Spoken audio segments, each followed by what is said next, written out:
Welcome to the spin. If you guys were betting on if John has a shirt on or not, you'll have to wait till next week. He is not joining us this week. A little bit of eyeball something or something. I don't know. Conjunctivitis. Is that it? I don't know. Yeah. Either way, he can't stare at a screen, so it's just you're stuck with the two of us. But This is going to be an interesting one. this actually might be a good one for John to sit out. I mean, we're talking I was about gonna say. we're talking about buyers, we're talking about conspiracies, we're talking about the state of the CrossFit Union. I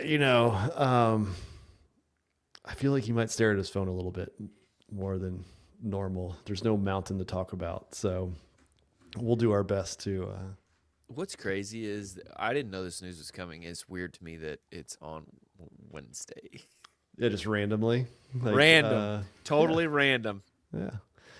I mean, I will say, though, I think Nilimo 22 is probably right. He's probably wearing his wife beater, regardless of whether he's on the show or not.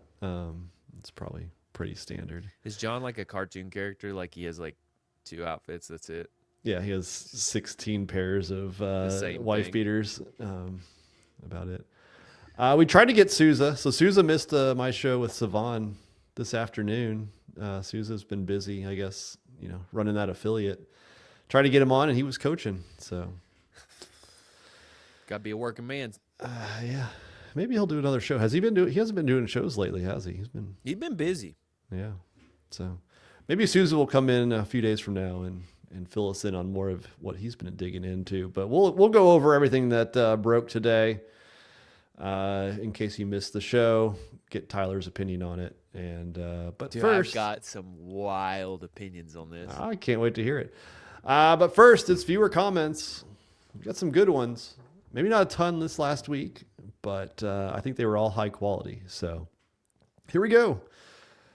At Jason Zerba 8000, maybe WFP, or in his case, WPF, becomes a feeder system for up-and-comers to grab some spotlight and sponsor money as they push for a game spot. Like Folo or older athletes aging out, but still want some love like Vellner. That's what it should have been from the beginning. Start off small. Well, not even start off small. Just like I think I went over this in the show. Like they should have just had like a good cash pool where basically everybody gets paid out, and then all of the good athletes would have come anyway. Like most of the good athletes would come, and then so it's like you would have gotten what you wanted. Instead of a guaranteed contract, you just have a prize purse of $250,000, and where Haley Adams never shows up. Right, there's no reason to make money. I think now they can't go back. No, right. So like that's the problem. Like, is it a good idea? Is there some type of benefit where there was a feeder system? More competitions for those semifinal athletes that want to get experience? Probably. It would be good. Mm-hmm. But after you've had a significant number of the best athletes out there, like if they say, no, you can't go back, they'd be like, hey, I know we want to take over the world, but hey, here's some semifinal athletes. Enjoy. So... good idea, just about a year too late, Jason. Annie 5298. You guys always do this. Talking about you and John. Save number 1 for last, thinking it's the best. And spin always makes it the worst. Not always. We've gotten surprised a few times where you definitely hit one. The best one is last. Yeah. But sometimes the best one's first. Sometimes it's, you never know. I would like to look at the percentage. I would bet it's under 40%. The last one is the worst. I would say that's fair. I try to, I don't want to ask your methodology of like how you make them when you make them. When I started out, I had some more methodology. Now I don't think as much because it more random. If you guys think that I'm going to put a first or last as the final one, then you guys start saving stuff. Mm-hmm. So no, it's more random than normal, or than it was in the beginning. At G-Ball, ranking the arena when you've never been there and clearly know nothing about it. It's a fucking arena. But it's really nice, I've been told. It's great. I'm sure it's freaking amazing. But it's an arena. Right. That's the point. Yeah. Way more people watched it from home and could comment on what they thought of the venue when you watched Madison versus Albany. Albany. All right. Like, I liked watching North Park. I liked watching the field above it, whatever. I can't remember what the dog park was. I liked it. I liked the tennis stadium. I could say it was great, and I never was there. Yeah. The tennis stadium is great. It's hot as balls, but it's great. Yeah, I will say views are down. I was looking at some metrics like from Austin to Scotland. Views are down. And it's like that's probably obviously going to be the choice because it's the time delay. Mm-hmm. But I can't help but wonder if like the setting takes away from a few views, like some percentage of views. I bet they sold more tickets in Scotland, Probably. but the views were had to be significantly more. Just being, I imagine seeing the analytics would be really interesting on the back end of their live stream. Mm-hmm. Like what percentage come from different areas, Yeah. what the viewership looks like days after, or even hours, right? Like, Right. are people coming back and trying to watch or skip or whatnot? That'd be interesting. At Elizabeth Wait. Dock. I do have 21 I knew he did. He wears them too often. I like that. Savon. I liked live, and Scotland times were brutal. Yeah. Mm-hmm. Especially in California, right? Like, I mean, you're on the East Coast, so you weren't as bad as it was for No. me and John by an hour. Even then, Sunday was Brutal. early. But nothing beats having to get up for the strong women. That was early and terrible. John Young, I have an accidental epithelial debridement of the eye. I don't even know what that means. I looked into it. I was like, who the even says that? So it's like a removal of the cornea. But like, Well, how do you do that on accident? Yeah. Although I scratched my cornea one time, working out of all things, Mm-hmm. and it sucks. And they have this numbing gel they can give to you, and they'll keep that shit like this the whole time because they're like people will steal it because it works like immediately. Like you're like your eye it hurts terrible. You can't open it. It feels like the worst sting of like a cut ever, and they put that shit on, it goes away immediately, and you're like, I'm good. Give me some of that. Yeah, it's crazy. That's pink eye. I think it was like a week. I walked around with a patch on my eye. John, just get a patch, dude. Come on the show. Just get a patch. Just take the Manta sleep mask and leave one of the eye things on. Captain Young. Yeah, that'd be good. Elizabeth Dawkins. No, Elizabeth Dawes Kim. Sorry, I've been living under a rock. Why does everyone hate Brian Friend? I don't know. No one hates him. Nah, no one. I'm sure somebody does. It's- IKEA. That's one thing. Like, you're so far behind, it would be hard to catch you up now. Like I the think just lore, I think just go back and watch Hiller's all of Hiller's enemy video. yes. That gives you a pretty good. It's like a 40-minute like deep dive, wasn't it? Yes. And then we have an episode. Which episode was it where I was just like, I fucking went off. I can't remember why. I can't remember which one. I mean, we've had so many. It was when he did Wadapalooza Maybe. or after he did Wadapalooza? Might have been after Wadapalooza Miami or He did or said something, and I was like, nope, it's time to address. Time to address. yeah. Go this. back and check our show from late January this year. At Kia, your poll doesn't make any sense. You need to ask Hiller's audience, not yours, and you should check his comments, not your chat. It doesn't matter if your audience didn't like it. It matters if Hiller's wants it back. I think everybody said they wanted Hiller to do it, didn't they? Yeah. In the comments, it was like all positive. But here's the thing about comments. They're either all positive or all negative. Like you have to be able to like parse both. And the views. Like really it comes down to views. Not only views like what your metrics look like. He probably had the highest views of any Rogue preview show. That's fair. He also has the highest Most views of of any show. Also true. So, but it's like if your views, because it's like a view counts after like 30 seconds, right?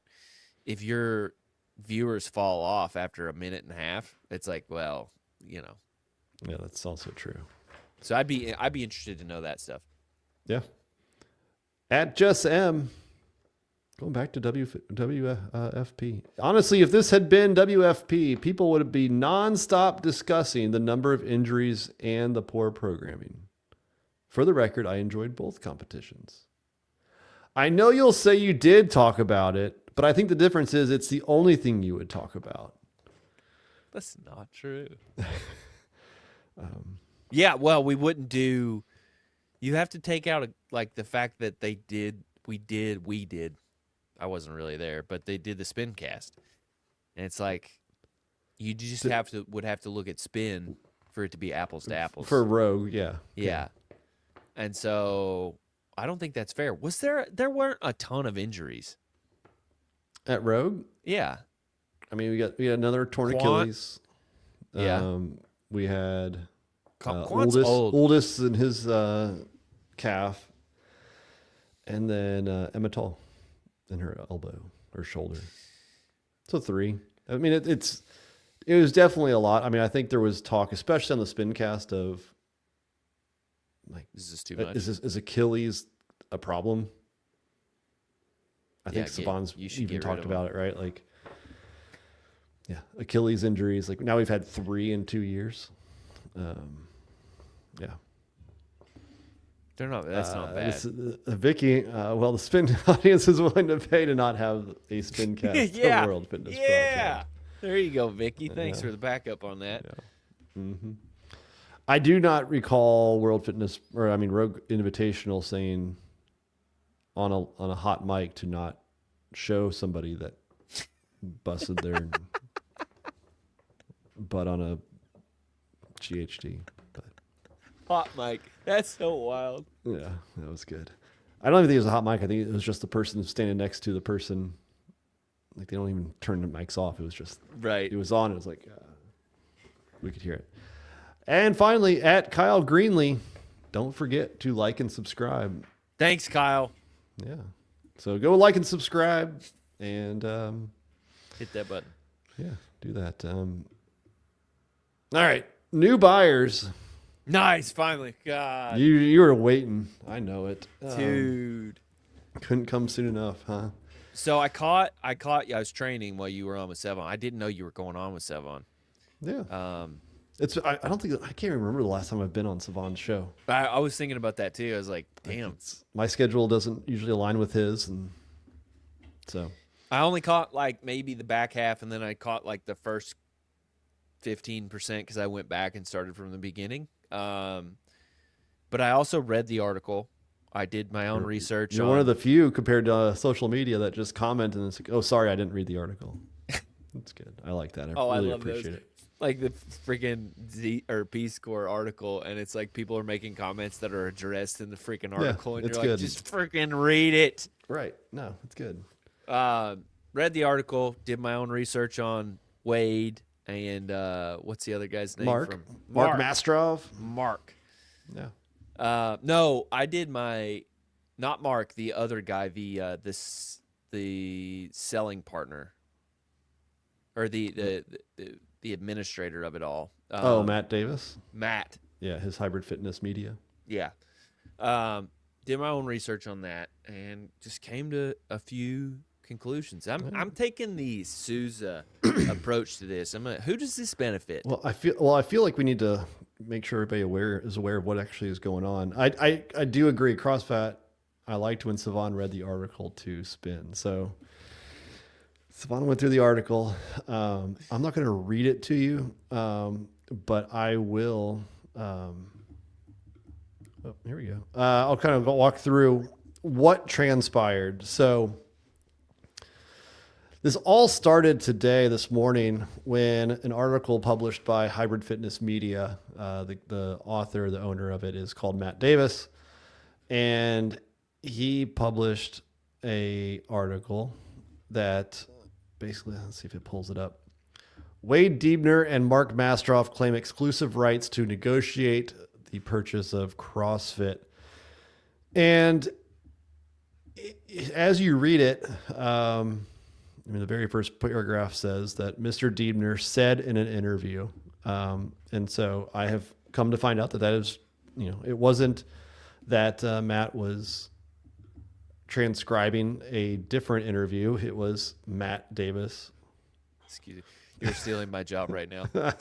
Matt Davis talked to Mr. Diebner. This part's crazy. I will come back to it, but it is wild to me that Matt, of all people, got this interview first. Yeah. So I don't know how Matt got wind of this story. And I think this plays an important role. And I almost am guaranteeing that you have some opinion about this. But there was a post. Yeah, my opinion is you should be ashamed of yourself. You're the fastest, and Matt beat you. I don't even know what to say about that. On Monday, a new Reddit account was created. And I think that might be it. I'm not on Reddit enough. That's probably my first fault. Hiller should have caught this. Well, probably. So this new account on Reddit, and it was called, the user account was called World Fit News.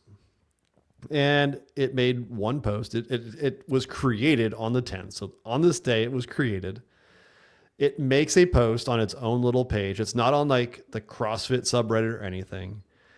And it's titled Rumors Ignite the Fitness World. Legendary Mark Mastrov and investor powerhouse Wade Diebner set to acquire CrossFit with a A-list celebrity firepower. I'll let you guys read it. It's a big bunch of bullshit. It's 90. It's 95% likely that it is AI written. Okay. And so that's weird. Like, what is going on? How did Sevon say it? It's all blowjobs right now. Yeah. And so like, okay, this is really odd. All right, I'll read this article by Hybrid Fitness Media. And in this article that Matt Davis has said he talked to Mr. Diebner, or somebody calling himself Mr. Diebner. I don't know at this point anymore. It's just some drunk guy. Yeah, like this guy has money. I don't know. So Diebner told Davis on the Hybrid Fitness Media that his group, his buyer group, just entered into a 90-day exclusivity agreement last week, and that closing would be late January 2026. As part of that due diligence exclusivity agreement, they now have access to financials and whatever else they want to look at to make sure that CrossFit is what they say they are, the money's where it's coming from and as much as they say it is, and that Diebner is the only group that is remaining with viable funding and an operating plan. What's then also interesting is later on that the buyers apparently told Matt that they are represented by this Poond guy, represented by Houlihan Lokey. Houlihan. Yeah, Houlihan Lokey. It's a legit website. They do investment banking and, stuff for M&A. And then also in the Instagram post, what basically that Diebner and or this other guy told him is that they believe that this news was leaked by insiders within the company. I imagine that company is either CrossFit or Berkshire. Savon said, well, maybe even Moelis, I guess. So I don't know if we want to hit this yet because I'm about to go. I want to go on a deep dive.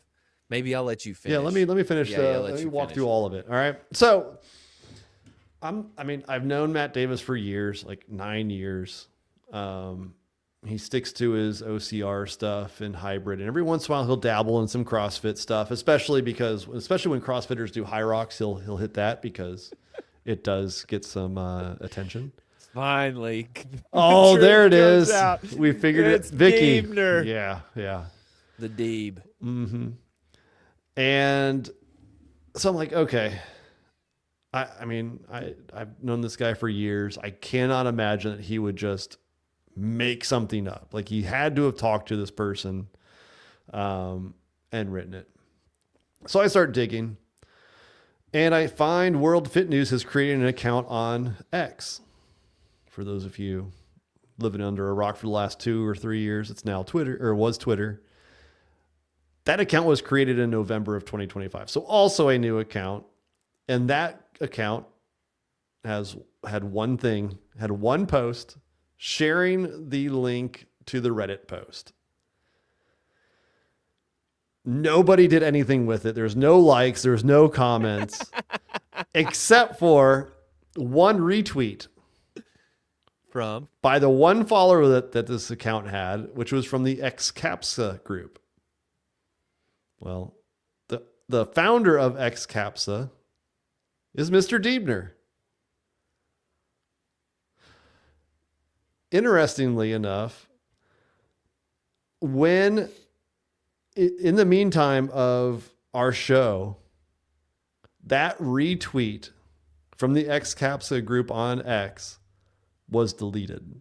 No longer shared the tweet of World Fit News talking about this article on Reddit. By the way, code SPIN. Save 10% off on your Manta sleep mask. There it is. The OG version right here. Is that that's the sound one? There you go. The original, yeah. Unfortunately, I did not grab a screenshot of that, but I did notice that there was no more retweets of that original World Fit News tweet. And then I went to his LinkedIn page this morning.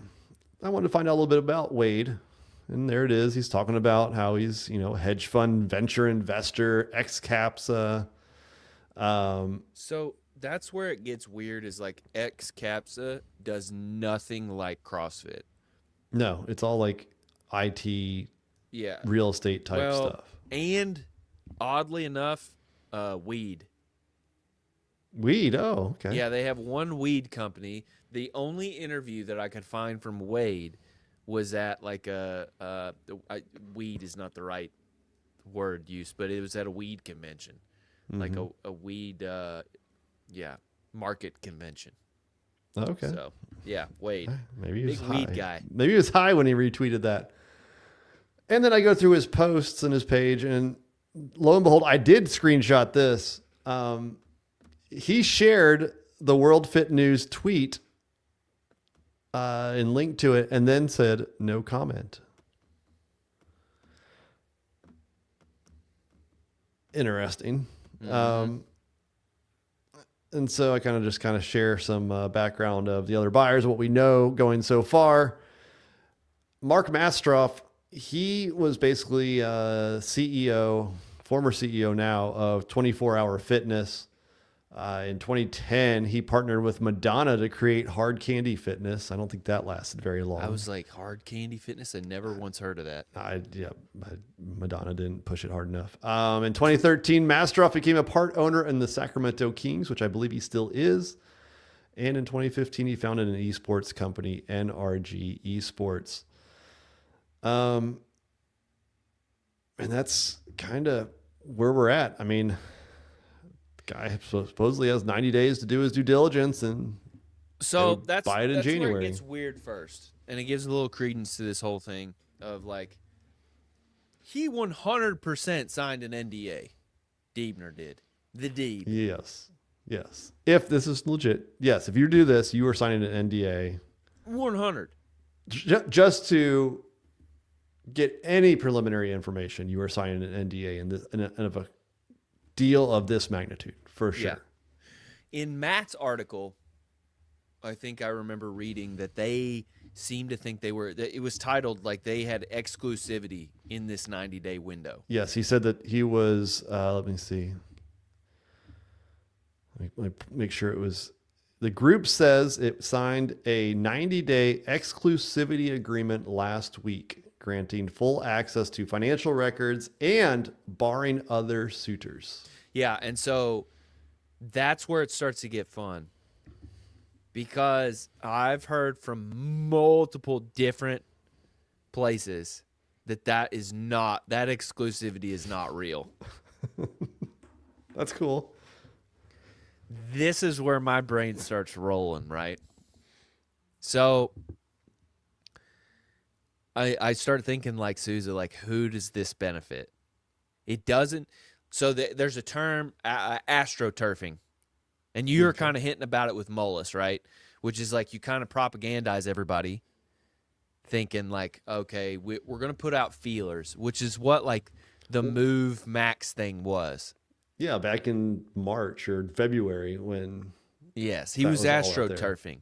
And I think Malik thought that the Move Max thing was going to motivate everybody, and it fucking didn't. Well, he tried it twice, right? Like, right. I mean, he had Rich. He's going to Mayhem. He's got Facundo rolling him around, doing interviews on Coffee Pods and Wads. Like, well, everybody tied to B Sport and Malik was on Pedro's show at some point over like 6 months ago. Yes, and I mean Dave saying I like Malik or something like that. Yeah. That whole post, like that was astroturfing. This is a lot more covert type of astroturf. Like you're going to create a fake profile. You're going to get a dude in the company to retweet it. You're going to take all that shit down. Molus, if they did it, it gets into like fraudulent charges type of stuff. Like, because you're swaying like the opinion of the people. Like there's somebody else out there. Yes. And so, yeah, you could be altering the sale price by doing this. And so, okay, I was like, why would they let this happen? Like, this seems calculated. Okay, so if Molus does it, for those who are not familiar, CrossFit hired Molus to act as like the broker, the intermediary, the surveyor of people, groups that would potentially buy CrossFit, right? So that way Berkshire's not having to deal with all of this. We'll go out and talks to all these people, does all the heavy work, making sure that they're legit, all that stuff.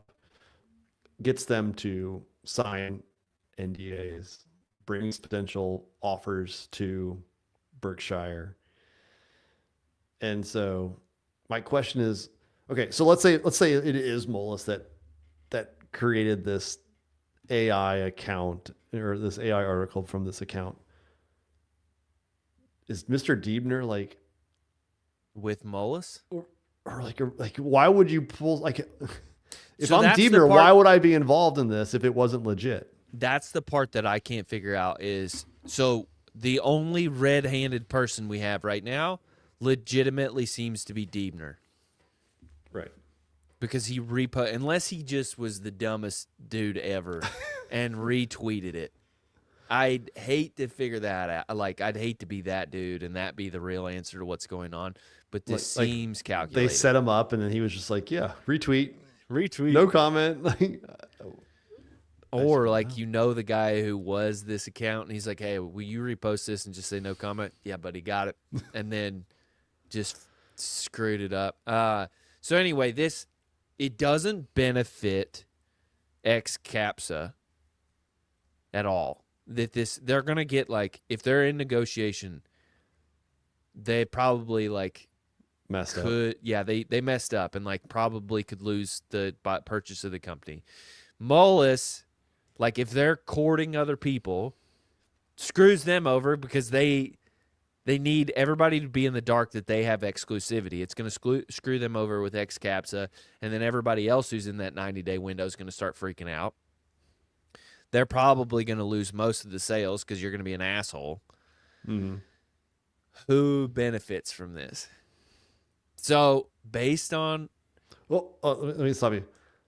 I've been told by somebody has a connection to Berkshire that they have no idea what's going on. They don't know anything Berkshire about, doesn't know anything? Right. They don't know anything about this Diebner, this group, this offer, this exclusivity.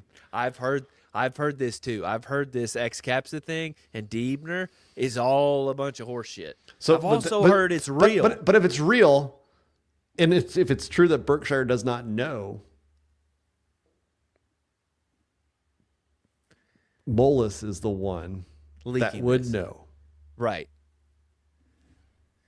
But that's a conflict of interest on Moelis' side. Because they have to act in the best, and they have fiduciary responsibility for Berkshire, right?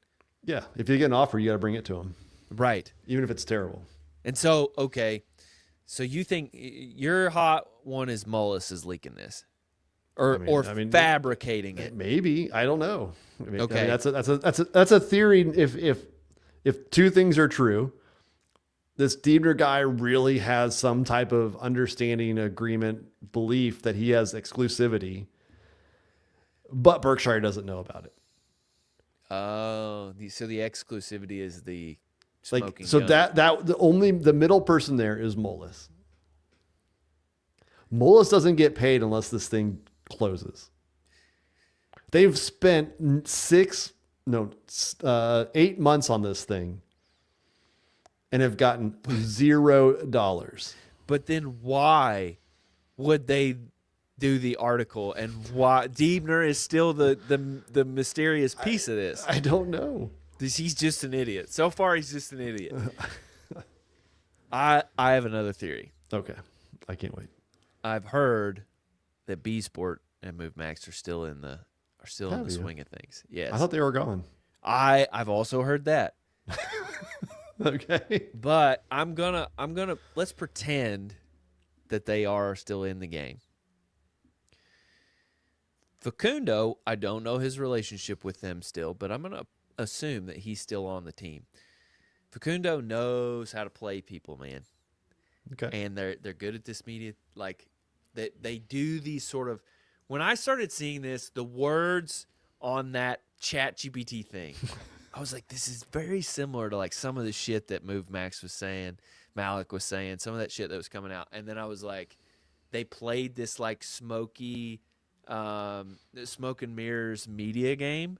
And I was like, what if they are the World Fitness News people? They wrote that. Diebner's somehow an idiot and still reposts it. Because in this situation, they do benefit. Because X-Caps is going to get in trouble. Moelis is going to get in trouble. They're going to get kicked out of that whole There's sale. There's nobody left. Leaving Move Max right there, baby. Killed them by a complete fabrication. And they can just be like, oh, I had no idea. Because who knows who World Fit News is. And you'll never be able to track it. So I was like, it only benefits them because it gets X-Capsa out of the way. I'm pretending that X-Capsa is a real investor. Yeah, like they're actually trying to buy the company. I'm surprised that sabotage. I'm surprised that anybody would know who the other bidders are. Like most of the time, you don't even know, like, or you shouldn't know who you're bidding against. Right. But I feel like that's not true. The other thing I do know is that the executive team is in California this week, or in San Jose this week. Supposedly just at a site visit, doing it for the games. That's exciting. But it's only 40 minutes away from X-Capsa's HQ. Oh, heck yeah. I did that little Google today. What's also interesting is Mr. Diebner, he grew up in Livermore, California. What if Sousa knows him? He did. Yeah, what if Sousa knows him? Sousa knows him? That'd be cool. That'd be really quite the twist. Maybe that's why Sousa was busy coaching tonight. He couldn't talk about it. He has been quiet here recently, and all of a sudden. Yeah, he does all those shows about the sale of CrossFit, and then he's absent when all this comes out. There's Some also dude the from fact Livermore. that I'm pretty sure Greg is buying it, and this is all just a bunch of bullshit. I mean, that's what you posted a week ago. That I seemed mean, legit. It. Maybe it was So this Greg. is all fun for me. I mean, a lot of the people I saw in the comments were like, "Tell me, is this good news or bad news? Just tell me what I should think." Tell me what to do. Yeah. I don't know. I wanted to act like Diebner. I went into it being like, okay, be unbiased. Is Diebner good? He likes PBD, Patrick Bet David. He seems to be, I mean, not super fit, but decently fit for somebody who's probably in their late 40s, early 50s. The X Capsa connections, that I can't make heads or tails. Like, what would you even do with CrossFit besides pump and dump? Yeah, I mean, if he's investing, I mean, there's gonna be multiple things. Like he may be more of a monetary source, like helping find other people to invest, right, to gather funds, kind of like what Rosa did, right? Like Rosa went and found investors, and then he found Berkshire to come in with the big check. He might be that guy, right? Like he might be the one that has connections to high net worth individuals or others who may want to, co-invest with this Sacramento Kings guy who obviously has plenty of money. So that's the place that I couldn't get to just because of the time. Like this popped up on our radar like after 2. Yeah. It was fast. And then Diebner is private on Instagram. Not if you follow him. I'm in. You're in. I'm in. I couldn't check his connections. Let me see. I have it here. I'm wondering if he isn't connected. So like you were saying with the, he's just a venture capital guy. He's going to get smaller investors to puddle into one big one. I'm worried that he might be with the O'Keefe group. He follows O'Keefe. I don't not to hear. He follows me. He followed me Okay. back. Fit Like Africa. I'm sure you followed him. Jake Chapman is now a follow back. Jake Chapman. Jake Chapman is now followed by this Diebner dude. Dense Updates, CrossFit Games, Hybrid Fitness Media. So he follows him. Rich Froning. Oh, boy. Fabio de Souza. He's the Brazilian dude that does like stuff around there. CrossFit affiliates, Rogue Fitness, Live Momentous, Carnivore Snacks, Allison Scuds, Lucas Hoegberg, Hugo Cross, Reebok, Wall Street Weightlifter. That is it. Dude, he's... And then 4,500 other people that have nothing to do with CrossFit. Wait, time out. Okay, 4,500 people that have nothing to do with CrossFit. I was like, CrossFit Pleasanton. Diablo CrossFit. Oh, there's a few others. Okay. All right, so not O'Keefe and those guys. Let's see.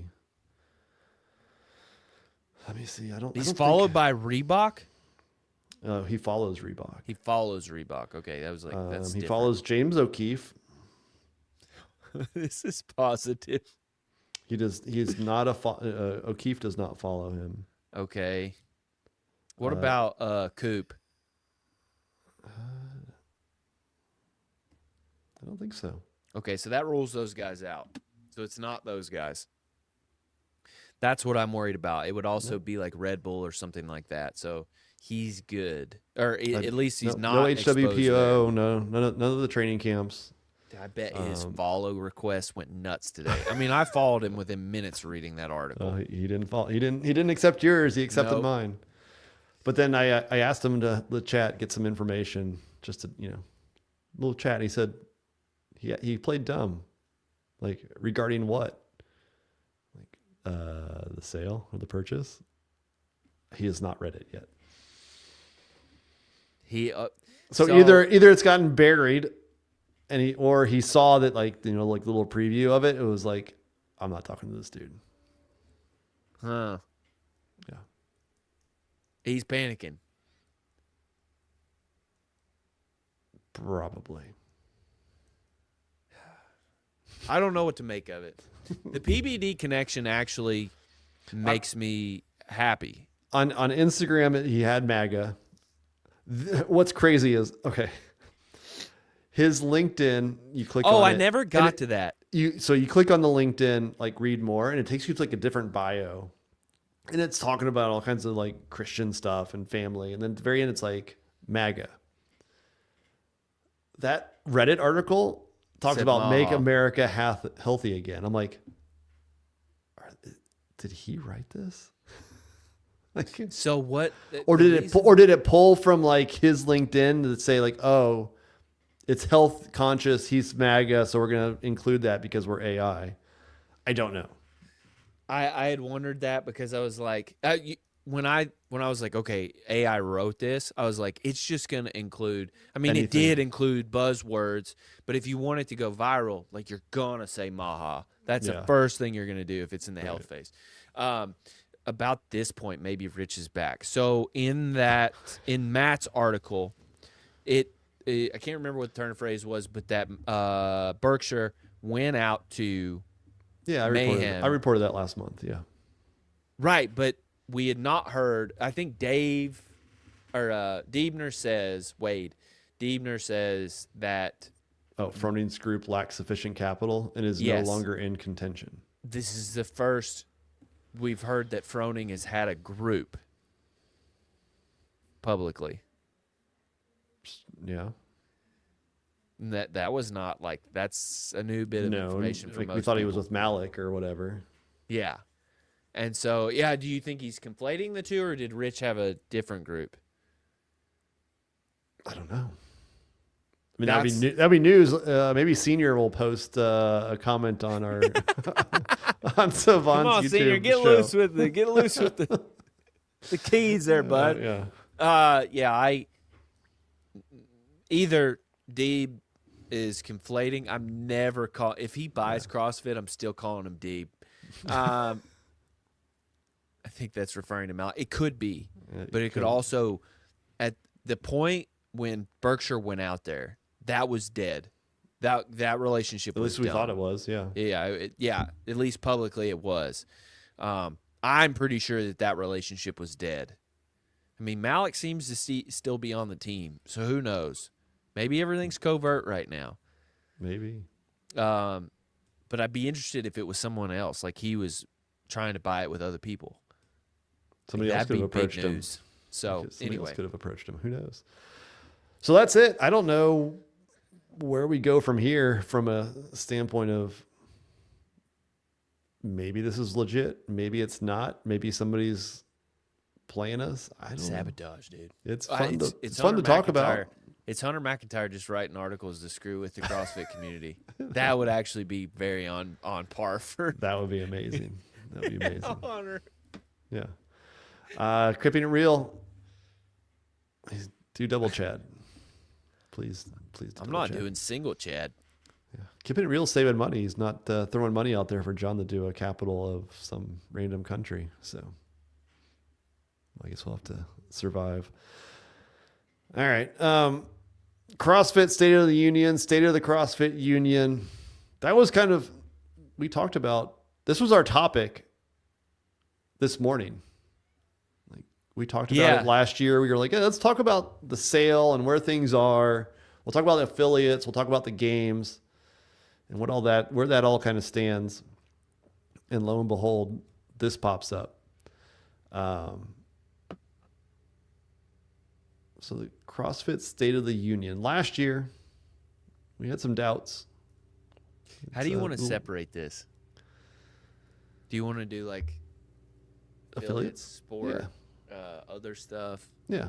You want to start with affiliates? Yeah. How do we think the affiliates are doing? I don't know, affiliates. Do we have any affiliate owners out there? Susan's coaching. That reminds me. I need to, you guys want to do call in? Call in? We need a State of the Union. We need to hear from the people. We have our opinions, but like you said, we didn't go to the fucking arena, so we can't talk about it. So why don't you? And we're not affiliate owners, so we can't talk about it. Right. I think that's kind of what we've been told. Good ones are great. Yeah. Well, winners win. Uh, All right, let's see. There it is. If you want to call in. what is this? We got to start with State of the Union on the affiliates. How are signups? How are, how does your affiliate, how's it going? That's true. Joe Bravo, $4.99. Donation for the next challenge of Tyler beating John in a 5K. Thank you. Trash Pandas for life. We got to run a 5K. There's no good way to stream that. Let's see. Oh, do we get a caller? No, Oh. nobody's calling. Anyway, so affiliates.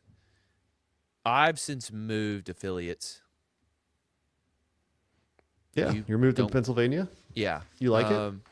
Yeah. Our affiliate's kind of strange. It's a little different. We got a mix of hodgepodge of everything. The CrossFit body of people is lower. It's not the focus of the whole gym, right? And so it's lower. It's not a good. What I'm saying is, it's not a good temperature taker for the community as a whole. The CrossFit Club, the Penn State CrossFit Club, seems to be alive and well and has a ton of people. I think there's like almost 100 people in that club. It's a self-run club by the students, so that's Wow. good. So yeah, like the vibes here are pretty good. Talked to my previous affiliate owner, the gym that we left in Bloomington. His stuff's good, continuing to climb, continuing to recover from COVID, so that's good. But my view on the ecosystem as a whole, it's like kind of ho-hum right now. No real news. Obviously, Rich in Mayhem, Project Mayhem, and Maliolo. Do you think that's impacted anything from an affiliate standpoint on what they think about being affiliated, what their future is with CrossFit? Or do we need to see something from Project Mayhem first? Yeah, it's like we still don't know what Project Mayhem is. Like, have they said what it is? Not explicitly, unless I've Right. missed it. They're sharing It's stuff. Sharing. We're just sharing what we've Sharing, learned. sharing learnings. That's what we do here on the Spin. We share what we learn every single week. Exactly. I don't think it's going to do anything. Now, what it could mean in the future, so let's play this out a year. Let's pretend X-Capsta buys CrossFit, or Malik buys CrossFit, or some unknown from the forest buys CrossFit. The forest, huh? The forest. Or Greg buys it back. That could change it a lot. I mean, I still am out there, and I'm like, CrossFit has a big deal on their hands if they sell it to somebody that Rich doesn't like. Do you think all of that talk has scared people away? That maybe him saying Project Mayhem and doing all of this, hiring away Maliolo, it makes it so that Diebner is the only group that's still around? Everybody else has said, nah.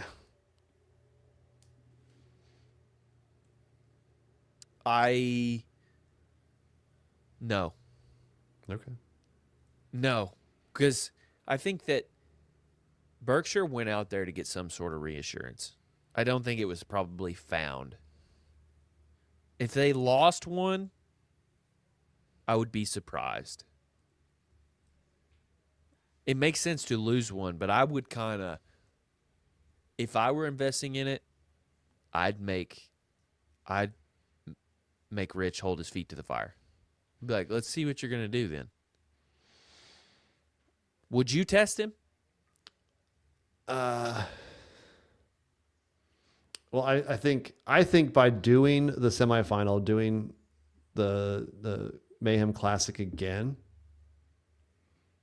buys some time if you are a buyer, if you do buy in the next 90 days. Right? Because he's not going to de-affiliate. He's not going to walk away before April. Mm-hmm. It gives you time to at least meet with him, talk with him, explain your vision, hear what he wants, and try to do something. Yeah. Now, it would give you some concern if those things go sideways, or you have, I think you should talk to them before you start. But I'm really curious, like, does any of all of this, like, we're talking about it, we're covering it, but does this get to somebody who's thinking about opening up a CrossFit affiliate? I think about that all the time. Because, like, some of the shit that CrossFit does, I'm like, do you not watch any of the shows? Like, did you not know that this was the wrong move? This was so obvious to not do, and you guys did it anyway. Or, like, the fact that, like, Dawn had not talked To Rich. to Rich. I'm like, do you not fucking pay any attention? Are you just, like, you're so lost? Well, I mean, there's so many members at gyms that don't What's follow going on. anything outside, right? They just have Yeah. their gym, or they go to their level 1. They don't follow any of this. They like CrossFit and they want to sign up. Does any of this stuff hit their radar? Like, are they still growing? I feel like if they paid attention, they might have some hesitancy at the current moment on pulling that trigger. Right. Yeah, I read Chris Cooper's, or I kind of went through some of the bullet points of Chris Cooper's State of the Union. Seems like things are good. I think, some of the revenue increase for gyms is just due to inflation. Mm-hmm. Just it would raising be- prices. It would be about half. Yeah, it would be about half the revenue increase. The other half, I can't honestly say. Like, are they just getting better? Could be. It's not a big percentage change adjusted for inflation. Yeah. Do you think is HQ doing anything to help grow the affiliates at the moment? This is why I wish an affiliate owner would call in, particularly one who uses, like, the quote unquote toolkit the affiliate owner toolkit we hear all the time about. I've heard from affiliate owners that they do not give a shit about what's in the toolkit. These are also affiliate owners who have owned gyms for a long time, have solutions to things. I think they're making a lot of tools for new affiliate owners, which is great. Does nothing for your 14-year affiliate owner. If they're around and they're still making money and they're happy. And so, yeah, I don't know, like, how much value they're providing. But again, how much value does CrossFit really need to provide other than a brand name that people want to get behind?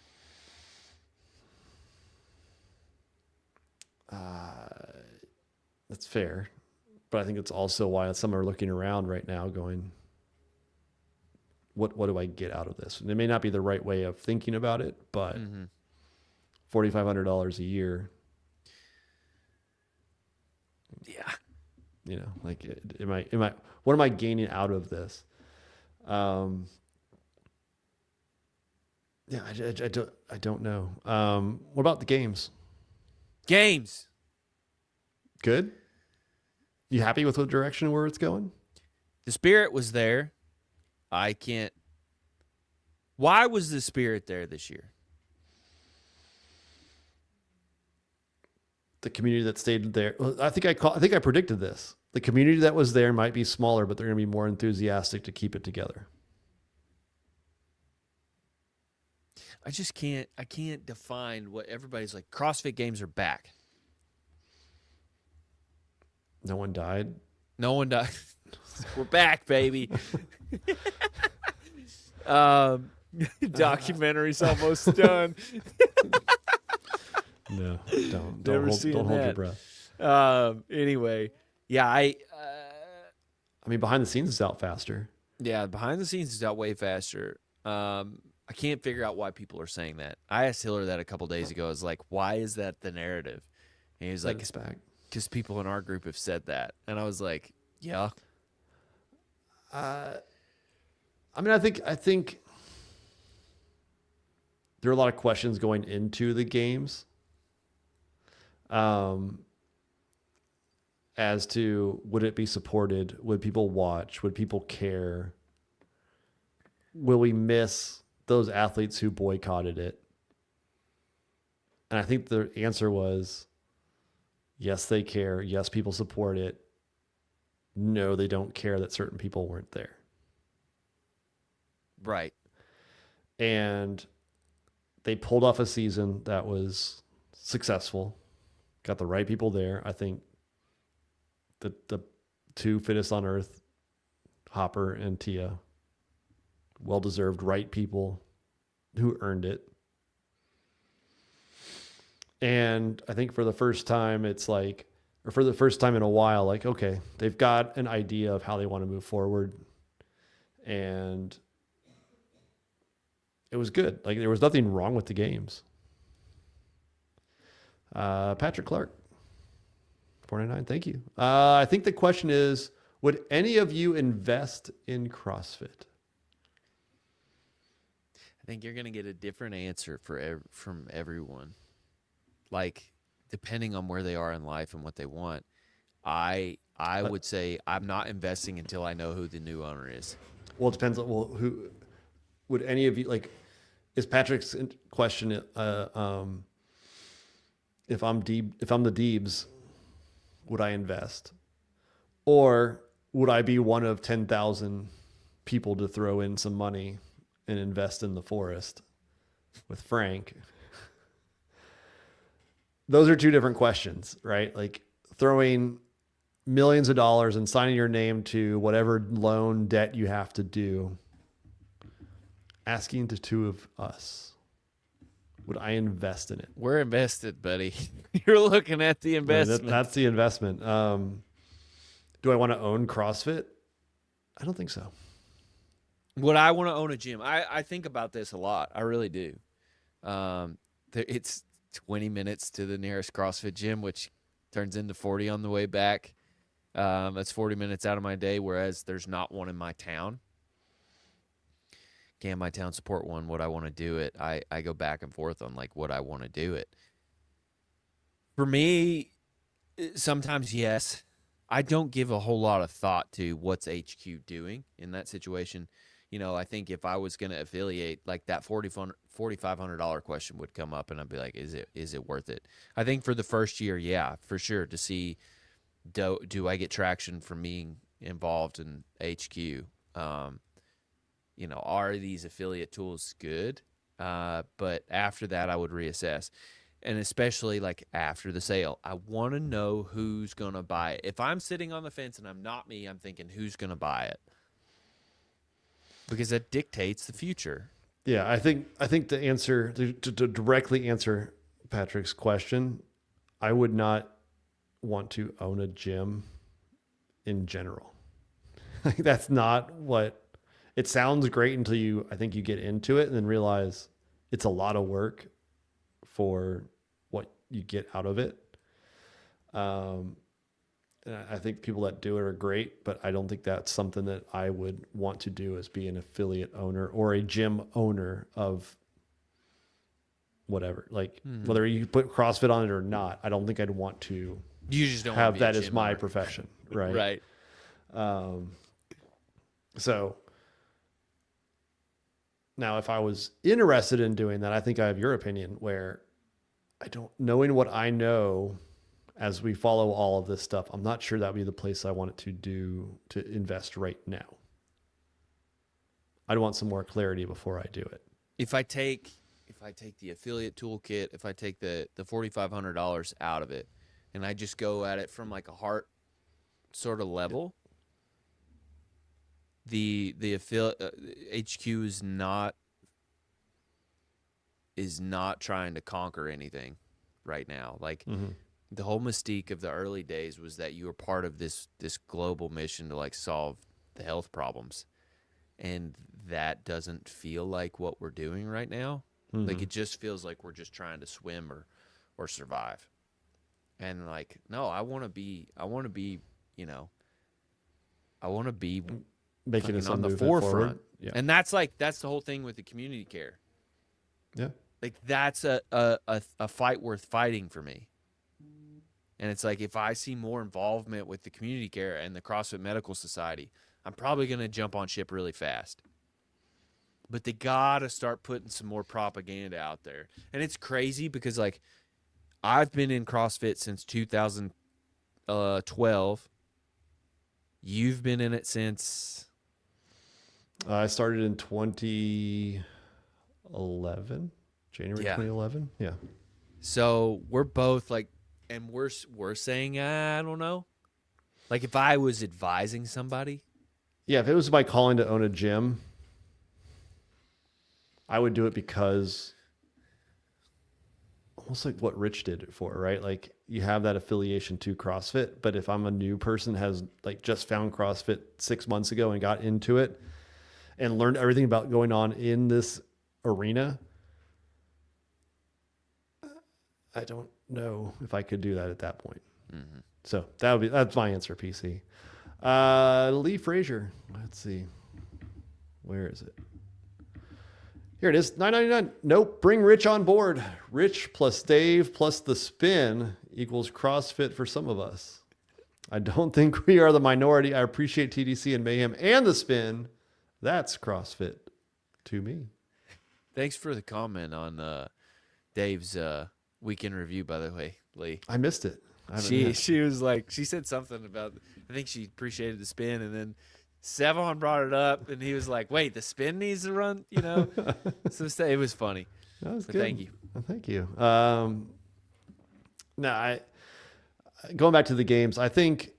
Oh, yeah, we see it. We worked Yeah, off the yeah, games and it's back all on good. it. I think the games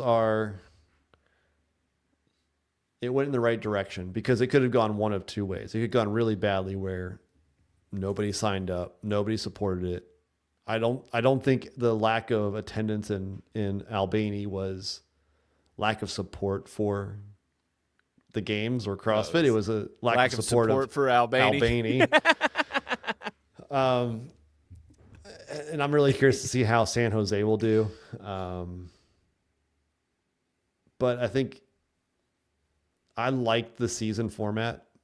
I mean, I think it's a little bit closer to what regionals were. And I think going into next year, what they've done and outlined, if it's sustainable, if they can make it work, and it doesn't turn into a complete disaster for athletes, right? Trying to navigate the season and making sure they can qualify. And we see those big names qualify.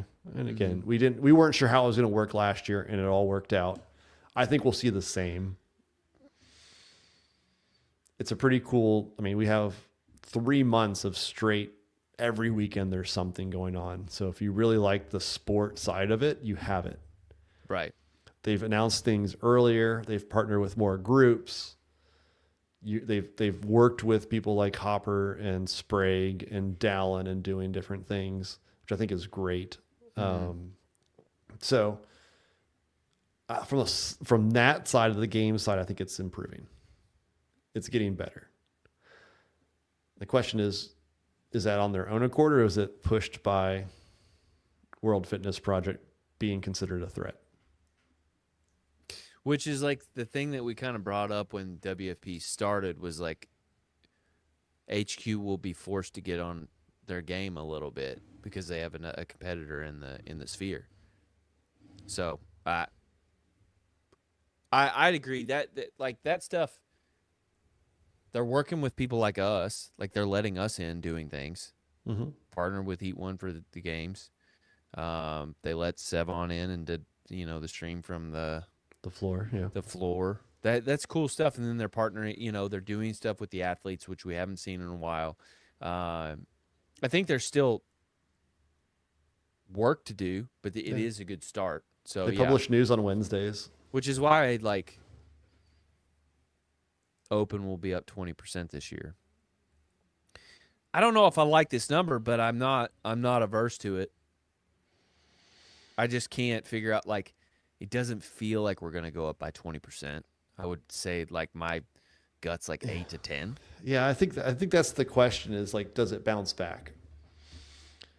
Right? Did we set a new baseline and we start going, we grow, and the people that did it, more people will do it in the affiliate.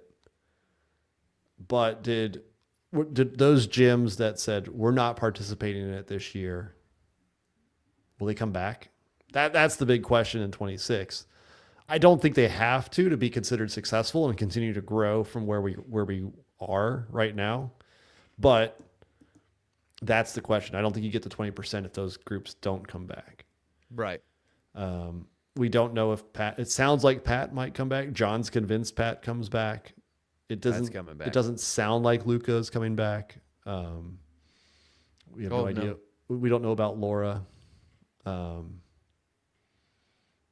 So I mean,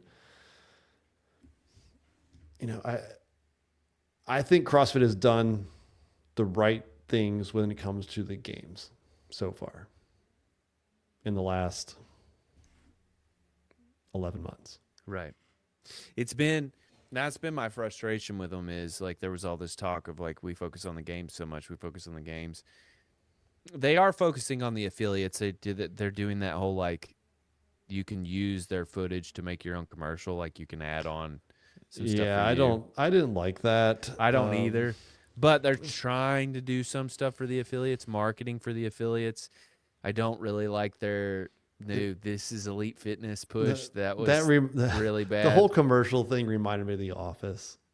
Yes. Where they came in with the commercial and they're like, all right, we're going to make this commercial. And Michael Scott tries to make the commercial. And they're like, actually, here's what it is. And it's stock footage. And then they just wave at the end. And it's like, right. Here's stock footage of not your gym doing CrossFit stuff. And then here's your logo. Right. That's what this is. And then people walk into your gym and they're like, that wasn't what it looked like. You don't have sleds. Similar. It's kind of similar to like, do you remember it was like on everybody's page back in the day, like their website, like you would scroll to the bottom or scroll to the middle and be like, what is CrossFit? Mm-hmm. And everybody had that video on their page. It's kind of like that, but not as useful. Right. Yeah, I still miss the old .com website, but that's just me. Now, what do you think of, speaking of State of the Union, what do you think about the new 80,000 wads on your profile page on? It's actually 225. I don't know what the rationale is behind that. Like, we couldn't get people to. So if you've missed out, you can now go to your competition page on CrossFit, games.crossfit.com, or on the app, and there's a list of like benchmark workouts that you've done, and it's crazy how many workouts are on that page. I did a video. Yeah, if you missed that video, it's see. hilarious. Let's see. There it is. Yeah. This is it. If you go to your games profile page and start scrolling, you'll keep scrolling for a while. Every section is 75. I counted them, and there's 3 sections of 75. Exactly 75. What's so it's 225.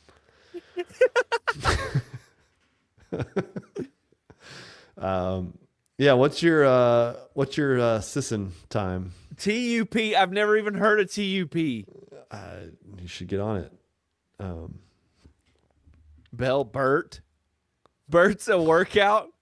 Heck yeah. Dork. Dork. There's a dork on there. Klepto. Lynn. McGee. There's a lot of good ones. Yeah. Renee. I want somebody to tell me what Renee's workout is. Schmales? Oh man, it's crazy. I have a DM. I might get a chat tomorrow with the Deebs. Stay tuned.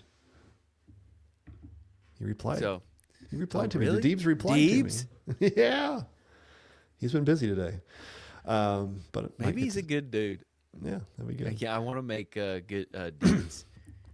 Longfellow Deeds. I have nothing bad to say about the guy. I just want to know more about what's going on. So yeah, I don't know what's going on with all of those. I mean, we couldn't even have the 20 that we are 15 that we had before. Now no one has their profile filled out now. No. Or before. Yeah, so they just look bad. They look so bad. Like I have Beyond the Whiteboard. I have I don't know, Sugar Wad. I've had all of them, and it's like all that stuff's in there. It looks nicer than that. Mm-hmm. And so it just and then the ridiculous amount of them is what's crazy. I think this might be Renee. Is this Renee? 800-meter run, then 2 rounds of 50 burpees, 40 pull-ups, 30 pistols, 20 kettlebell swings, 10 handstand push-ups. Okay.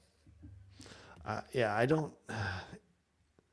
But what do you think about CrossFit entering? I thought when Rosa bought it, we were going to get like they're going to buy Wodify or create their own Wodify. programming platform, point of sale. Do you want to kill Wodify? Wodify beyond the whiteboard? Like, they serve the community so you're going to look like, to me, visually, that's like you are completely doing a 180 from the Greg ethos, which is let the community solve those issues. That's not what we do. We run forward, push the methodology forward, push the branding forward. I hear you. I hear you. And I get the idea of not killing Wodify and Beyond the Whiteboard and the other groups. But it's business. And like whether you acquire one of them, right? So you have a platform or you build your own and that's included in your affiliate fee. Because I mean, they spend a lot of money, especially larger gyms, for a Wodify subscription. Yeah. For all of their members. If that was included in your affiliate fee, and if it was Wodify because you bought them, right? And this is now a benefit of being an affiliate. It adds to the reason of why you'd want to be an affiliate. CrossFit gets access to all of your information. They know exactly how many people are doing CrossFit at your gym, how many people are signed up. Like all of that data is super important and valuable. I feel like that would be something that CrossFit would do. I get the idea of not killing others, but the easiest solution would be partner with Beyond the Whiteboard, Wodify, one of them, and say you get like a something silly discount, like 25 or more % because you're an affiliate. And then I would use that to get the data from Beyond the Whiteboard. Yeah, the problem is, people are using Strivey and all the other ones now. Like versus like I think if you gave it away free, like if it was yours and it was like this does point of sale, scheduling, all that stuff, workout logging.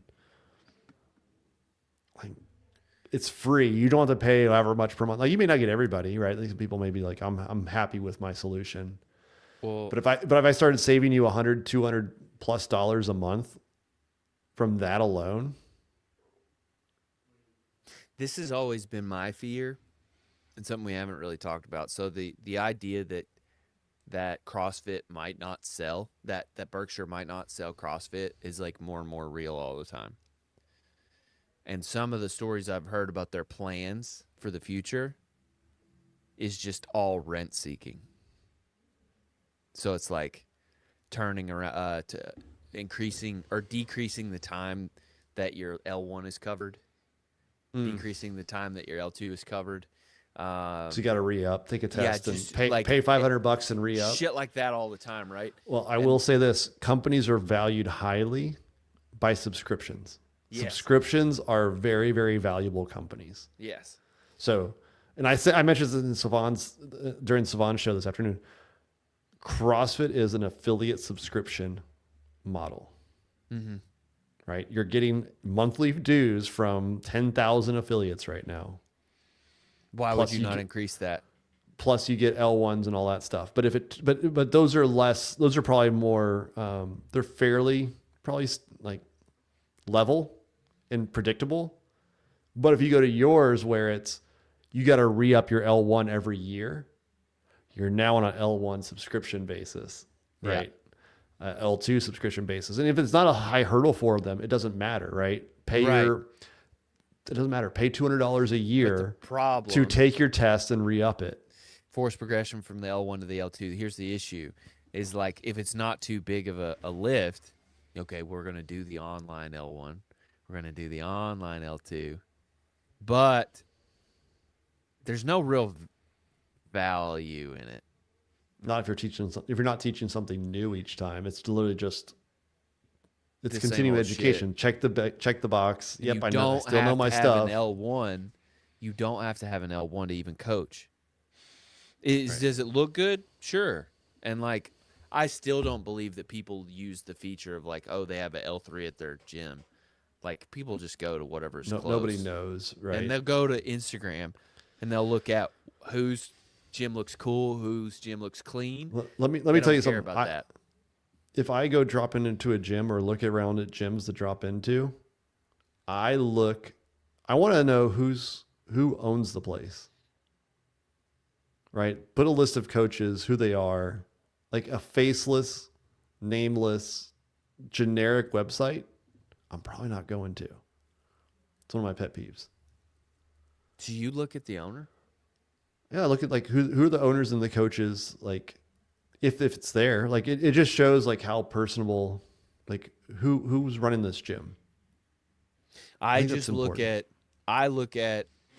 is the space look good? Does their Instagram look good? That's what I look social at. media. Okay. Yeah. Do you have like a decent social media? That's what I usually look at. Or like, yeah, is any of the pictures, like even on Yelp, is like, do those look good? That's what I go off of. Okay. But going back to my example, so the big problem here is the affiliate model, and that CrossFit gyms aren't compelled to make these decisions. If you go to the licensure model, the 24-hour fitness model, you can do this. Hey, we're all using Wodify. You need to use Wodify, and we're going to collect some money off that stuff. And hey, you need this too. Yeah, I hear you. I don't like that part of it. I don't like but the people seem to scream they want more services. They want more support from HQ. They are screaming for a licensure model. And it's like, you know who's screaming for that?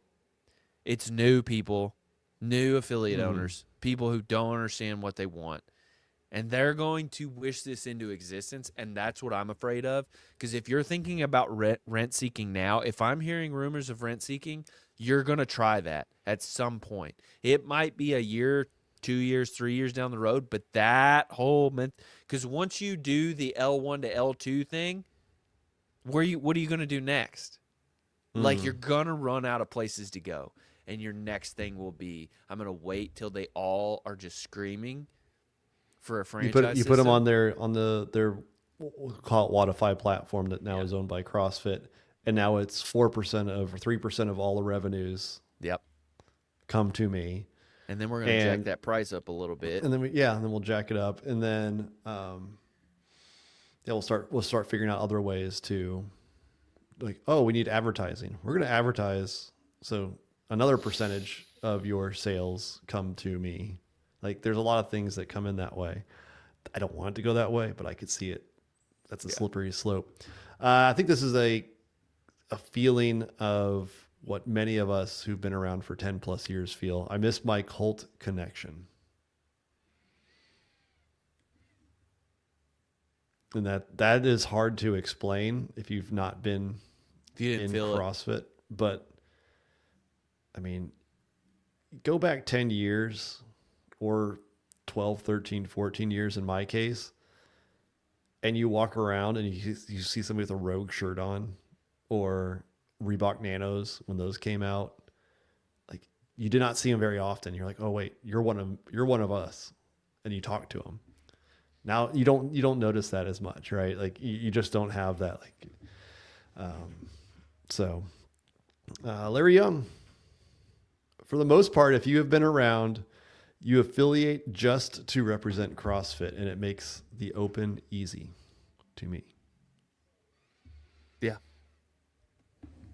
I mean, I would agree with that. Like I was saying earlier, like if I opened a gym, I would affiliate, and it's like just to be in connection with CrossFit. But I'm starting to lose like reasons for that. Mm-hmm. Chick, I started in 2009. Jesus. There you go. Let's see. I need to send a photo to myself here. share with you something you may not want to see, but you're going to see it anyway. Give me 1 second. Then we'll head over to Tyler's own blind rankings. How am I going to do this? You get to rank it on your own. Let's see. I was going to say, why don't you rank them? But you know what they are. Yeah, that would not work. They would not be blind. All right, here we go. Hold on, man. I'm sorry, guys. Yeah. You ready? Saw somebody in the Atlanta airport with nanos. Had to talk to him. Yep. Yeah, here we go. I'm sorry. Let's go. Disclaimer, be really careful watching this. There he is, John Young. In the bathtub of all places. He's done. He's out for the count, dude. Look at that eye. You can't even open that eye. It's very bright, though. Who drinks Propel? Who drinks Propel? John drinks multiple bottles of that to keep my brother's going. kids. That's who drinks Propel. Come on, John. You're an enigma, dude. I just want to know how he inadvertently took an eighth of an inch off his cornea. I don't know. Grape at that. Have you ever tasted an artificial grape flavor that tastes like a grape? No. Or like anything that's grape flavored? I like fake flavors for being fake flavors. So like, oh man, cough syrup, grape cough syrup is so good. I love it. It's not even grape flavored. No. But the fake bubblegum flavor cough syrup, good. Yeah. Oh man, strawberry, blue raspberry is the greatest because that's not even real.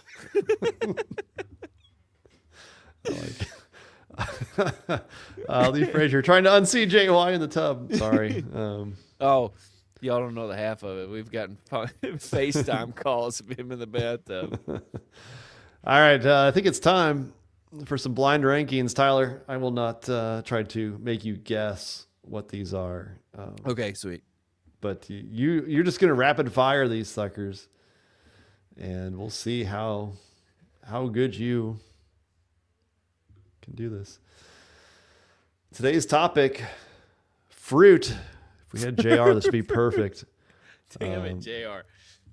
But nobody called in. You guys are all bums. All right, fruit. I've You're been gonna eating rank apples here lately, so Okay. I'm pretty up on my. Have you done the meat and fruit? Have you done the meat and fruit diet before? I did. Did I? I went like a few years ago. I ate ribeyes and oranges, and that's all I ate for like 6 months. How'd you do on that? I got so lean. It was the leanest I've ever been. And I was eating like 2 or 3 ribeyes a day. It was crazy. That's a lot of ribeye. I mean, like you would get hangry, and you just hit an orange, you'd be good. Good. Okay. All right. Well, let's see what your palate is for fruit. And it's not Sunny D. Sorry, CrossFit. All right, here we go. Mango. The mango. 5 immediately. 5. They're so bad. They're so bad. What They're is wrong with a mango? They're freaking. Yeah, they're slime. Okay, so a major thing for me with fruit is texture. Hold up. Is CrossFit Taylor? Or Hiller. Or Hiller? Dried mangoes I can't eat. Just mangoes, it's the slimy thing. It's so bleh. Oh, man. Mango's You good. like mangoes? I like mango. Yeah. I'd probably say it's 1 or 2 for me. Yeah. That's just me saying how much I like mango, not saying where you should rank it relative to other fruits, but that you don't know. My palate is weak. Oh, I beg to differ, Jar Jar. It's just I really hate mangoes. Okay. We'll find out what else you like better than mango. Here we go. The Blueberries. blueberry. Ooh. 2. A 2. Frozen especially. You can eat eat the those. frozen? Yeah, I like them frozen better. I was saying we were at Crash, It's the first time I ever met Pedro, right? And he's Yeah. been there a couple days, and he's like, last day he's so hungry, and I'm really bad. Like when I go on trips and stuff, like on that, I just won't eat. Like I'll just go without doing stuff. So it's in the morning, and he wants food. What? JY Pink Eye.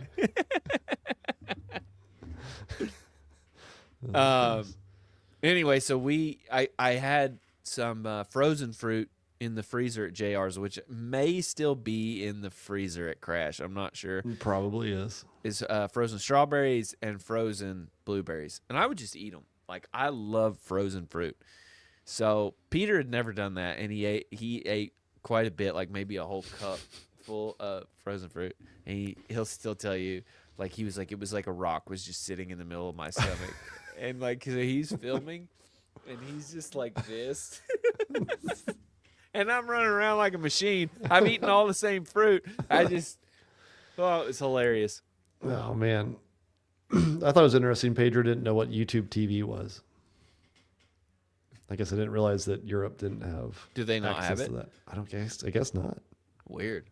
Yeah. Ooh, Judy, good call. Kiwi. Maybe not. We'll find out. Next one I up. bet it ain't. It ain't. Pomegranate. 4. 4. Oh, okay. It's just not. It's not very interesting. I think it's really interesting, but I could see why you would rate it out of 4. It's just like, It's more watery than anything, and the flavor I don't find to be all that. We've gotten onto a kick of it. Pomegranate. I bought a pomegranate. I was like, I'm going to try this, and Miss Pain in the Spin ass was to very eat. happy with it. That is why I would rank it a number 4. The effort it takes. I call it the crab legs of fruit. Takes a really long time to get to what you're actually going to eat, and then you're like, that's it. Crab legs. Another one of those things that I'm like, It's not I'll worth leave it. Not worth it. So I can see it. I do like the pomegranate though. All right, next up, a banana. I've messed up here. Is this worse than mango? It is worse than mango for me. We always disagree on if this is the people's ranking or if it's our rankings. It's your ranking. The people would probably put this at a 1 or a 3 remaining. I still don't know that it beats blueberry, so I hate bananas. That mushy texture. I actually don't mind the flavor. I like get the flavor. greener ones. Why? They're not as mushy. There's no fixing that mushiness. It's, baked bread. Yeah, if we're making banana bread, I'm all about it, baby. Banana bread at work, dude. I'm gonna go 3. And I'm forced. I'm screwed, dude. Unless it's blackberries or grapes or strawberries, maybe oranges. Then we're safe. It's not. It's going to be like freaking monk fruit or something. It's nothing crazy, but it's definitely not anything that you have listed. So Peel them, Tyler. I've just been eating them wrong this whole time. Yeah, How do you guys get past the skin? It's just terrible. It's really chewy.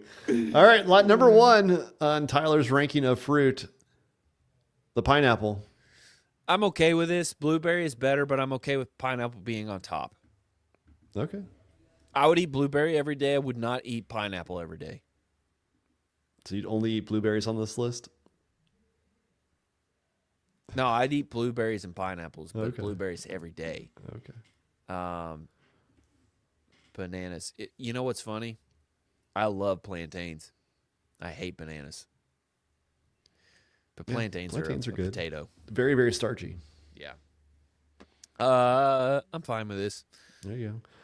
Just another reminder. Code SPIN, mantasleep.com.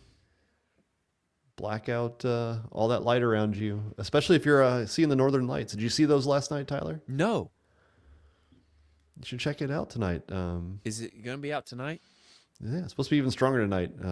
Not getting as far south, I don't think, but Well, that's okay. I'm in the north. you're far enough north that you might get to see it. So go check that out. I after saw the that show. picture that Rios posted, and that was nuts. He was like, just walked out the door.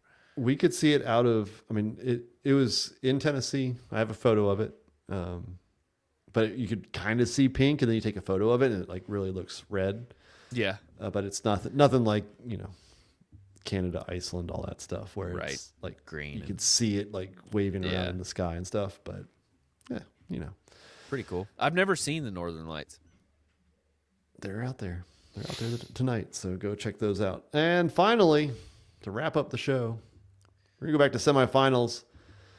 In my series of how to qualify for the different semifinals, French Throwdown is allocating half of its spots to Europeans only. So they have two paths to qualify for the French Throwdown. The first one is their online qualifier. It's late January to early February. You can go that way. That's worldwide. Anybody can join and do that. However, if you go through the open and quarterfinals, top 20 in Europe only. Do you like saving spots for your region Yeah. and allowing another path for outside of your region? Yes.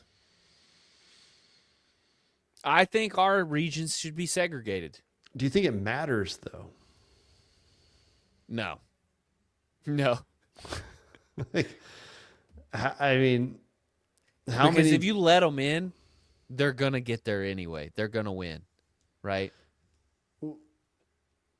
Yeah, I mean, I guess the question is now if you are Chris Ibarra, like we talked about last week, and he needs to go to Europe Poor to qualify, does he sign up for the qualifier, the separate qualifier that the French Throwdown does to qualify for that? Or should it just be like, hey, French Throwdown, you got to just start inviting people from quarterfinals, just like Syndicate's doing, other semifinals that are just going to go through the list of quarterfinals. That's what it is. It does seem cheap, doesn't it? Like that you have I mean, to people- qualify for not from Europe. People would say the same. Well, what you mean? Somebody from the States or Australia or whoever coming into Europe and qualifying? Yeah. I hear you.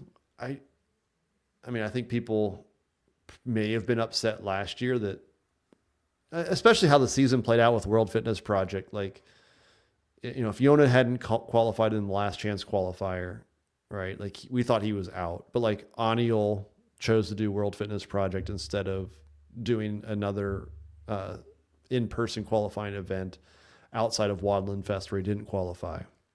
Like it would have been a better timing for him to go to Syndicate or an NorCal. I guess he could have gone to NorCal, but it was too late because he didn't do the qualifier.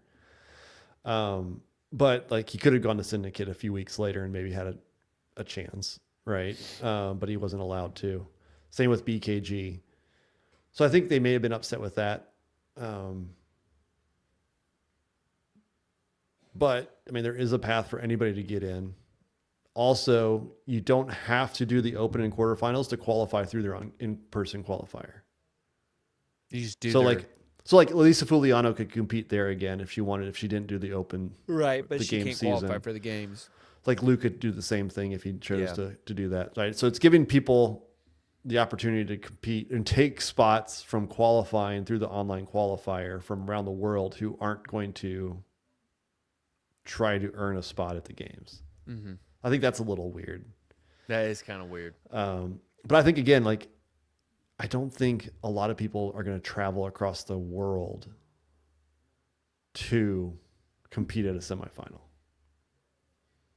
Maybe I'm wrong. Maybe like we'll I see think, people dude, go to Syndicate, but I just don't think like people are going to go from across the world to Syndicate or from the States to Europe unless you're kind of maybe those fringe cases.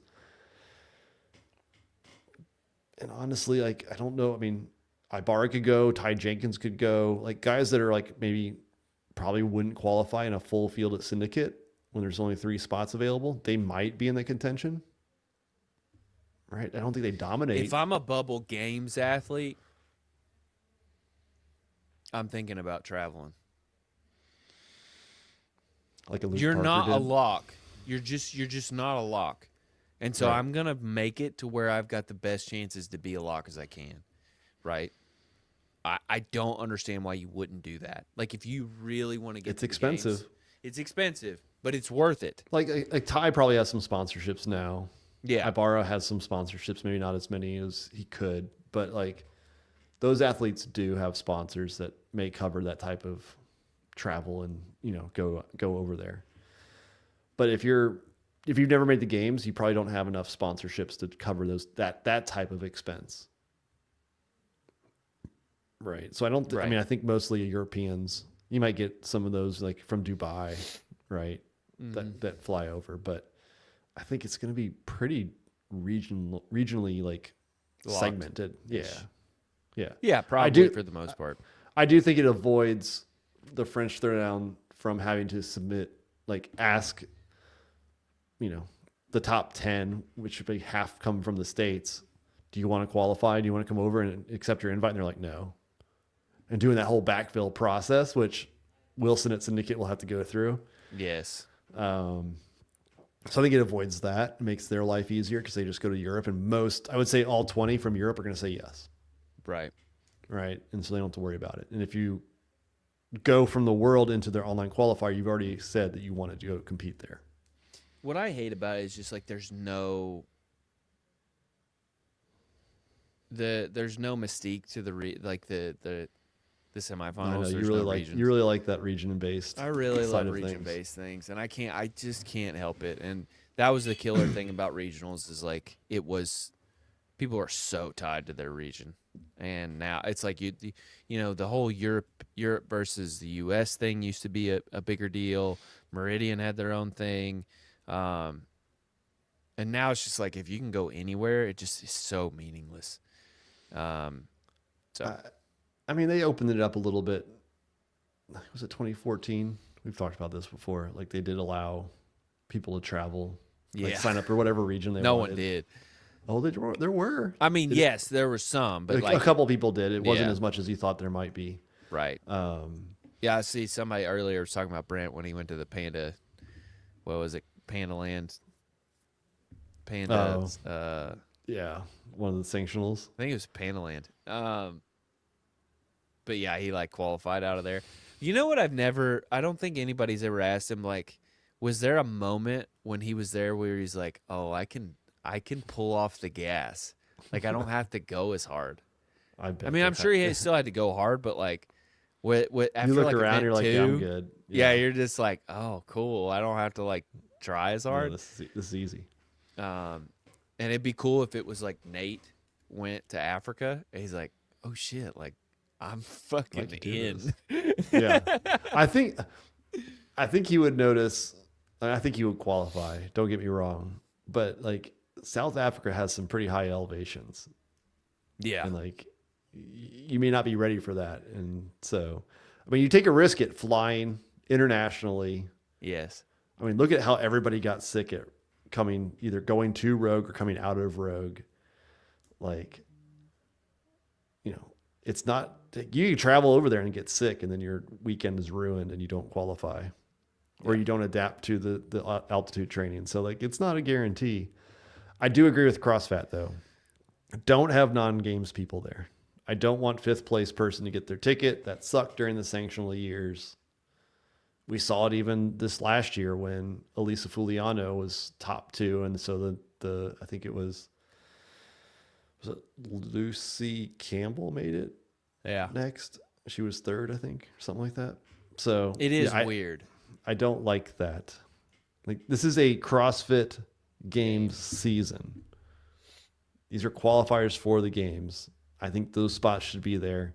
And I do like Syndicate's idea that if you've already qualified, don't come. Right. I like that. I want all 40 athletes or however big the field is. Those are the people who can qualify for the games. I don't want disclaimers, clarifications, confusion of, well, this person didn't finish in the top 2,000 at quarterfinals. Yeah, okay, I go back and forth on this because I do like that, like, it's easy, like 1, 2, and 3 are going to the games. But I also like, generally, like, if you've already qualified for the games, those guys tend to get like first or second. They're in the top. So, like, it'll push the qualifiers back, like, maybe even a heat.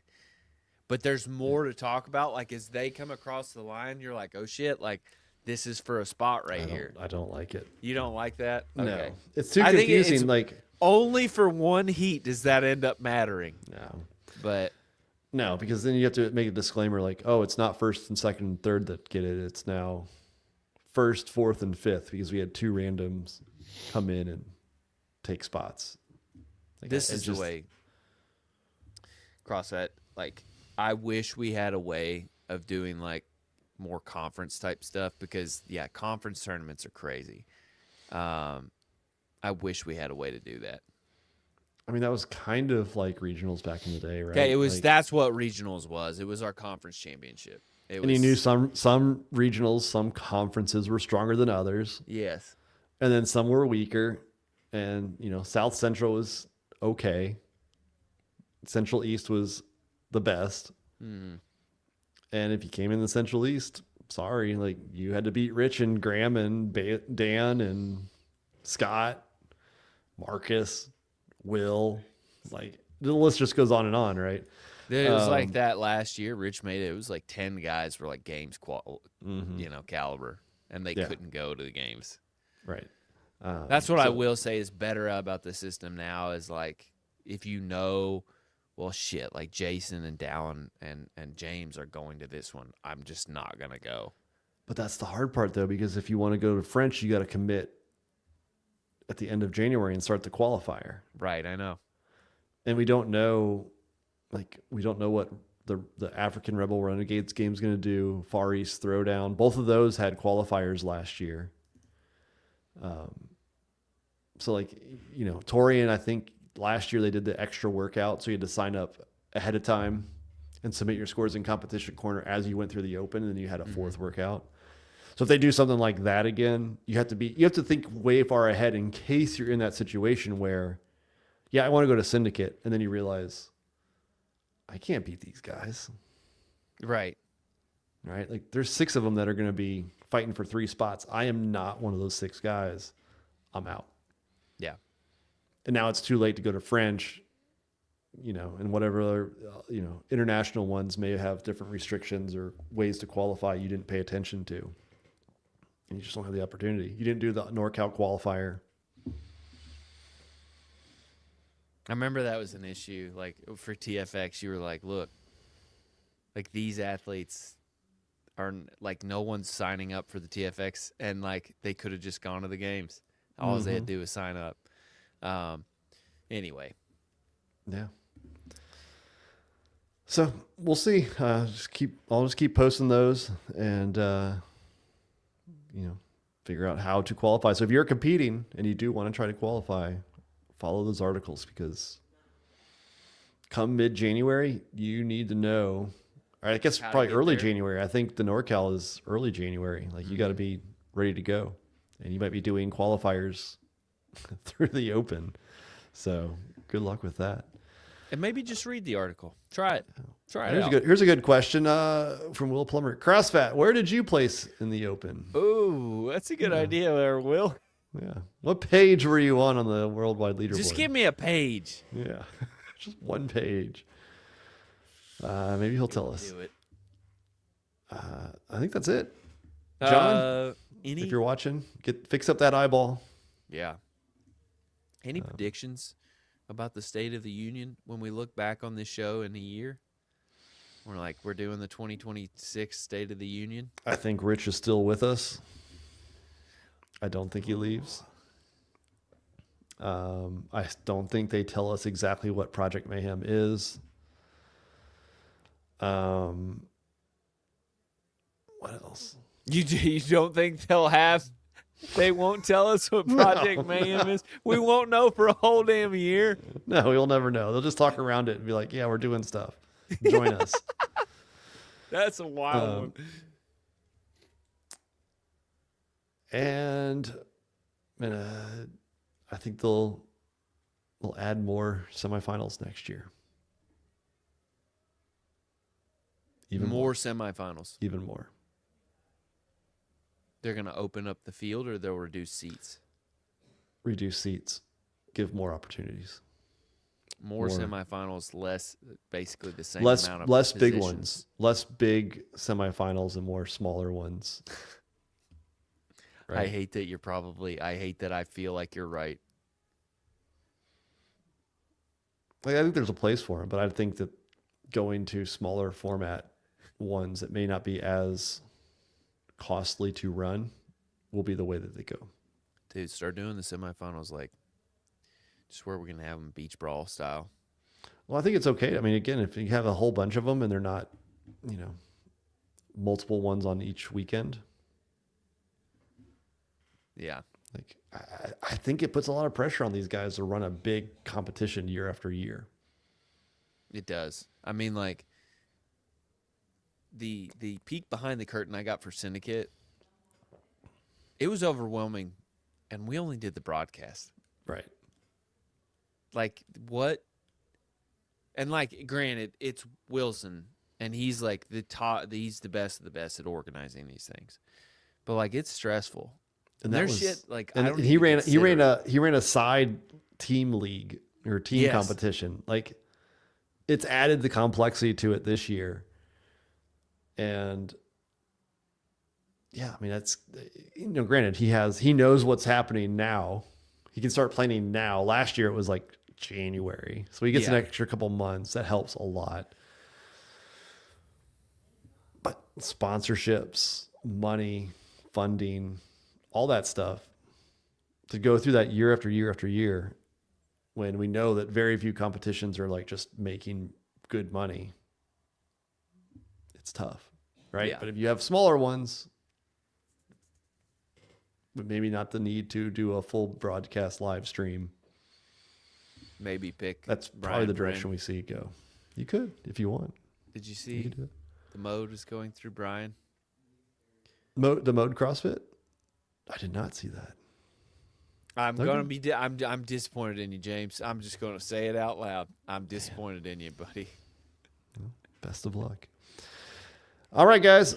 Wish John Young a healing eye. Hopefully, he'll be back next week, and maybe we'll learn more about the potential buyer. This is the same thing as it feels like to be around JR. For me. Well, apparently CrossFit knows Wilson. All right. That's it. Thanks for joining us. Stay tuned. Maybe we'll have some more information about the buyers next week or anytime. And if not, we'll just wait till the end of January and find out if we were right. Watch out for the Deebs. The Deebs strikes again. That's right. All right. See you guys next week.